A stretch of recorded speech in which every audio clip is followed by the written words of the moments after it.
T20चे जगातले सर्वात यशस्वी कर्णधार हे रोहित शर्मा आहे। एक उत्तम कॅप्टनची जी परंपरा आहे त्याच्यामध्ये 4 चांद जोडण्याचं काम जर कोणी केलं असेल तर ते रोहित शर्मा यांनी केलेलं आहे।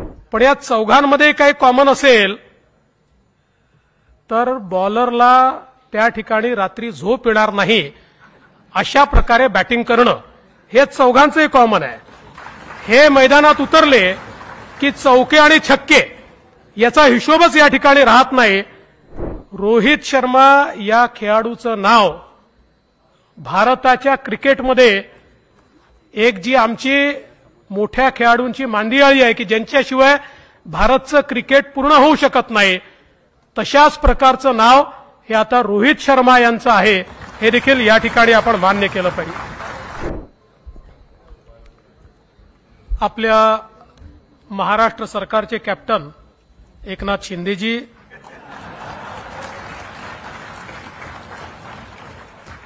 सभागृहातले आपले अंपायर राहुल नार्वेकरजी,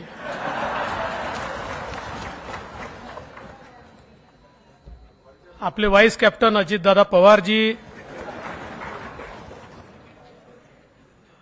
आता थर्ड अंपायर नाही म्हणतात त्यामुळे अंपायरच म्हणावं लागेल, डॉक्टर नीलमताई गोरेजी आणि अंबादासजींना काय म्हणायचं मग, विरोधी पक्ष नेते अंबादास दानवेजी, बीसीसीआयचे फायनान्स मिनिस्टर आशिष शेलारजी, या ठिकाणी उपस्थित चंद्रकांत दादा पाटीलजी, त्याचप्रमाणे संजय बनसोडेजी,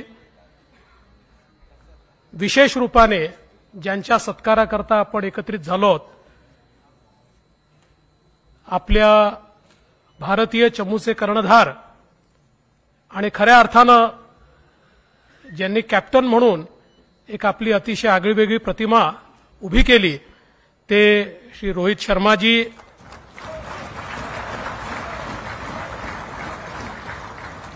बॅटर आणि कॅचर असे सूर्यकुमार यादवजी,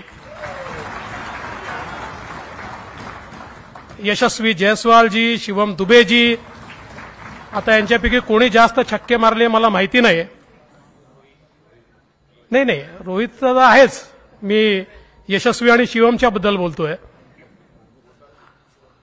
पारस भामरेजी, अरुण कानडेजी, जितेंद्र भोळे, विलास आठवले, सर्वच मंचावरील मान्यवर, समोर बसलेले सर्व सन्माननीय आमदार आणि उपस्थित सर्व भगिनी आणि बंधूंनो, आज आपल्या सर्वांकरता हा अतिशय आनंदाचा क्षण आहे की ज्या अपराजित भारतीय टीमने T20चा वर्ल्ड कप जिंकला त्याच्या 4 यशस्वी खेळाडूंचं आणि कॅप्टनचं या ठिकाणी आपण स्वागत करतो आहोत, त्याची संधी आपल्याला मिळाली आहे।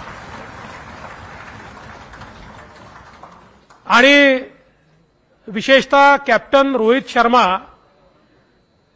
यांनी एकाच दिवशी आपल्याला आनंदही दिला आणि दुःखही दिलं। आपल्याला कप जिंकून, वर्ल्ड कप जिंकून, विश्वविजेता होऊन आपल्याला प्रचंड मोठा आनंद त्यांनी दिला आणि त्याच दिवशी T20 मधनं रिटायरमेंट घोषित करून आपल्याला दुःख देखील दिलं। पण मला असं वाटतं की निश्चितपणे रोहित शर्मा या खेळाडूचं नाव भारताच्या क्रिकेटमध्ये एक जी आमची मोठ्या खेळाडूंची मांदियाळी आहे की ज्यांच्याशिवाय भारतचं क्रिकेट पूर्ण होऊ शकत नाही, तशाच प्रकारचं नाव हे आता रोहित शर्मा यांचं आहे, हे देखील या ठिकाणी आपण मान्य केलं पाहिजे। कपिल देव आणि धोनीनंतर आपल्याला विश्वचषक जिंकवून देणारे या ठिकाणी रोहित शर्मा आहेत आणि आपल्यापैकी राजकीय लोकांना माझा सल्ला आहे की रोहित शर्मा ज्यावेळेस प्रेस कॉन्फरन्स करतात ती आपण बघितली पाहिजे, म्हणजे कमीत कमी बोलून आपल्या बॉडी लँग्वेजने देखील उत्तर देता येतं, हे रोहित शर्मांकडनं आपल्याला निश्चितपणे या ठिकाणी शिकता येईल। आणि किती विक्रम त्यांच्या नावाने आहेत हे देखील आपल्याला माहिती आहे। T20चे जगातले सर्वात यशस्वी कर्णधार हे रोहित शर्मा आहेत. 50 सामने जिंकून T20 मध्ये सर्वाधिक विजय मिळवणारे हे देखील रोहित शर्मा आहेत. त्यासोबत सर्वाधिक रन, सर्वाधिक शतकं, 50 धावांसाठी सर्वाधिक पार्टनरशिप असे इतके मोठ्या प्रमाणात त्यांच्या करिअरमध्ये त्यांनी विक्रम केलेले आहेत. पण सगळ्यात महत्त्वाचं काय तर एक कॅप्टन म्हणून त्यांनी त्यांच्या टीमचा मिळवलेला विश्वास. त्यांच्या कुठल्याही टीम मेंबरला जर विचारलं, आपल्यापैकी अनेक लोक टीम मेंबरचे इंटरव्ह्यू आपण बघत असतो, त्यावेळेस ते ज्या आदराने आणि प्रेमाने रोहित शर्मा यांचं नाव घेतात, मला असं वाटतं की कोणालाही जर लीड करायचं असेल तर त्यांनी हे शिकलं पाहिजे की कधी कठोर वागून देखील पण आपल्या टीम मेंबरच्या मनात हा विश्वास की आमचा कॅप्टन हाच आम्हाला विजयापर्यंत नेऊ शकतो, हा आमचा कॅप्टन आहे, हा आमचा कर्णधार आहे. हे जे काही आपल्याला त्यांच्या एकूण सगळ्या व्यवहारात पाहायला मिळतं. आणि म्हणून मला असं वाटतं की एक उत्तम कॅप्टनची जी परंपरा आहे त्याच्यामध्ये 4 चांद जोडण्याचं काम जर कोणी केलं असेल तर ते रोहित शर्मा यांनी केलेलं आहे.